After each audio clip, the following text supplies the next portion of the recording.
Marami ang nagtatanong sa tunay na estado ng relasyon ni Elijah Canlas at Miles Ocampo matapos mag-viral ang isang video ng aktor kasama ang kapuso artist na si Thea Ashley sa isang public market sa La Union. Dahil sa naturang video, muling umugong ang mga espekulasyon na tuluyan ng naghiwalay sina Elijah at Miles. Lalo na't dati na silang nagkabalikan matapos ang kanilang unang paghiwalay. Sa ngayon, wala pa ring opisyal na kumpirmasyon mula sa dalawa tungkol sa tunay na estado ng kanilang relasyon. Maging ang talent manager at showbiz columnist na si OG Diaz, binahagi nito na sinubukan niyang kontakin sina Elijah at Miles upang alamin ang katotohanan. Gayunman, ayon kay OG, hindi umano siya nakatanggap ng anumang tugon mula sa dalawa. Sa kabila nito, sinabi ni OG Diaz na ayon sa impormasyong ibinahagi ng isa niyang source, umano'y mahigit 2 buwan nang hiwalay sina Miles Ocampo at Elijah Canlas. Nilinaw naman ni OG na ang impormasyong ito ay mula lamang sa kanyang source at hindi pa ito kinukumpirma ng mismong mga sangkot. Binigyang din ni OG na wala umanong impormasyon ang kanyang source na nagsasabing may kinalaman ang third party o si Thea Ashley sa sinasabing hiwalayan ni na Elijah at Miles. Wala ring ebidensyang nagpapatunay na si Thea ang dahilan ng umano'y pagtatapos ng relasyon ng dalawa. Dagdag pa ni OG, ang kumalat na viral video ay maaaring nagbigay lamang ng maling impresyon sa publiko.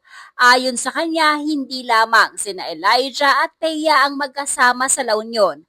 Meron din umanong iba pa nilang kasama nang magtungo sila roon, kaya hindi dapat agad magbigay ng sariling konklusyon batay lamang sa naturang video. Sa kasalukuyan, nananatiling usap-usapan ng issue ngunit hanggat wala pang opisyal na pahayag mula kay na Elijah Canlas at Miles Ocampo, nananatiling espekulasyon lamang ang mga balitang tungkol sa kanilang umano'y paghihiwalay. Ayun nga liniem ko. Sabi ko sa kanya, kayo pa ba ni Elijah? Ba't di ko natanong? Kasi nga, may lumabas kung saan nahuli ka. Bully pero hindi raw bulong. Itong si Elijah, kasama yung si Thea, na taga Chan Esteban, sa La Union, na parang magkahawak kamay by Yeng Constantino. Ay, kuya, gusto ko lang bayeng Constantino. Di ba? Ito, makinig ka lang. Ito lang, ha? So, tinanong mo si Miles? Tinanong ko si Miles, walang sagot. So tinanong ko si Elijah, hindi pa rin ako sinasagot. Ako, ayoko magalit. Dahil malapit ako sa dalawang bata. Dahil alam ko nga mga 5 years na yung relationship nila . Ang tagal na. Dahil nag-split pa nga yung mga bata niya. Tapos nagkabalikan. Yes. Tapos ito na nga, parang nag-conclude yung mga tao na wala na ba sila ni Miles? Kasi ito na yung kasama niya si Thea. Tapos meron namang ibang nag-comment. Cheater talaga si Elijah. Grabe naman po kayo. Imagine Wala natin alam yung kwento. Nagbe-base lang yan sa picture o sa video na napanood. Ayan akala ng mga tao sila na. Nahuli lang na magkahawak kamay. Bayeng Constantino. Ayaw nga man. Bayeng Constantino. Kaya nga. Balik mo muna yung sabon mo. Alam mo muna kasi yung suwiga? Wala yan. Wala pa. Para kami store. Anyway.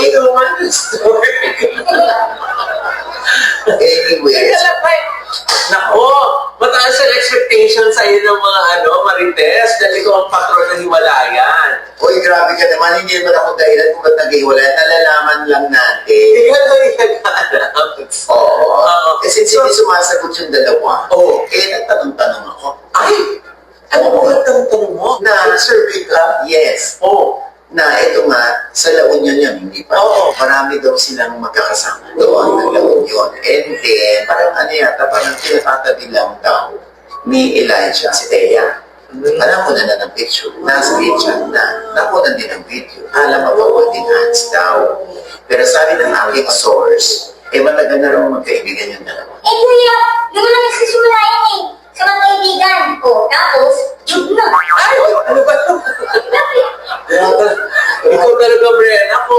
copy score lang si Janelle. Nako, naliligo na naman kayo ng sabon. Tapos ihulog mo na naman yung sabon. Ay, Alam mo, dahil nalaman ng mga kapitbahay niyo dito, parang ang dami ng butas ng buwan. O anyway, going back to my point. Oh, so ano na nga? So, tinatanong ko yung source ko. Ano ba? Si Miles pa rin ba si Elijah? Oh, Ang sabi ng aking source, confirm. na?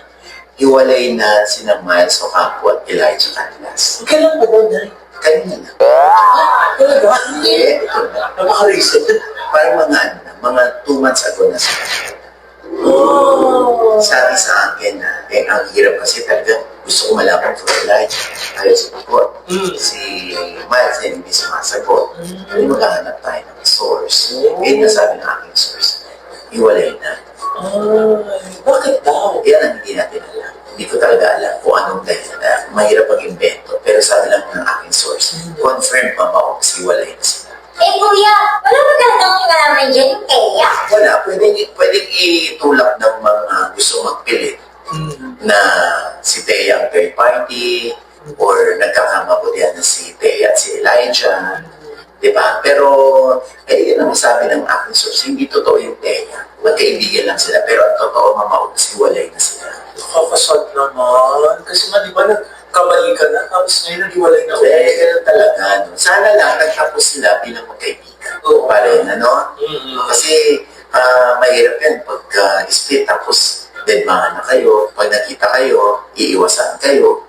Di ba, mas maganda na pinag-uusapan niya. At sana ay ang ma-save lamang ay ang friendship. Kahit man lang friendship. Di ba? Para top-top sip. Ah, bakit